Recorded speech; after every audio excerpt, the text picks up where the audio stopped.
Zigliani bâtisseur était inconnu de mes carnets de rendez-vous. Je voulais faire construire donc une maison avec un plan architectural bien précis, notamment une terrasse qui est dehors, une terrasse de 3 mètres de large. Et donc j'ai contacté un architecte qui devait faire le plan, et l'architecte m'a dit que c'était impossible, une terrasse de 3 mètres de large, parce que l'ensoleillement à l'intérieur de la maison allait souffrir.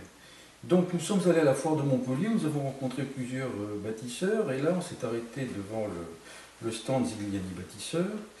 Et donc j'ai soumis mon projet à M. Zigliani, qui lui m'a répondu « c'est à voir ». Bon. Déjà là la réponse n'était pas négative, et donc on a pris rendez-vous. Nous sommes allés le voir dans son cabinet, et nous en avons discuté. Et à la suite de cette discussion, j'en ai retenu 3 principes qui pour moi sont essentiels lorsqu'on travaille avec quelqu'un, lorsqu'on va investir une somme aussi importante dans une maison. La première chose, c'est l'écoute. Je crois que c'est indispensable. La deuxième chose, c'est la relation de confiance. C'est-à-dire qu'à aucun moment, Zigliani bâtisseur a essayé de me vendre une maison. Bon.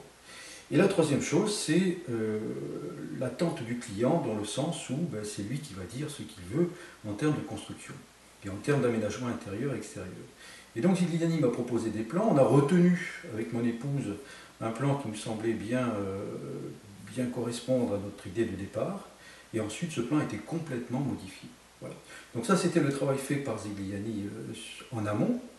Et ensuite, au niveau de la construction, nous avons eu la chance d'avoir un chef de chantier ou un maître de chantier, je ne sais pas comment on appelle ça exactement, qui s'appelle M. Minot, qui est un orfèvre dans la catégorie et qui est un magicien. C'est-à-dire que lorsqu'on vient le matin, c'est pas fait, lorsqu'on vient le soir, c'est fait, et lorsqu'on n'y connaît rien, on trouve ça complètement magique. Voilà, donc quelqu'un de bon conseil, quelqu'un qui nous a toujours suivis sur le chantier, et donc ça a été pour nous quelque chose d'important, sachant que cette maison, c'est quand même la 5e villa que je fais construire, et que je savais à quoi je devais m'attendre si ça ne marchait pas. Et là, je n'ai eu aucune mauvaise surprise. Les délais ont été complètement respectés, la qualité a été respectée, la qualité des matériaux, c'est-à-dire que je n'y connais rien, mais je ne suis quand même pas tombé de la dernière pluie.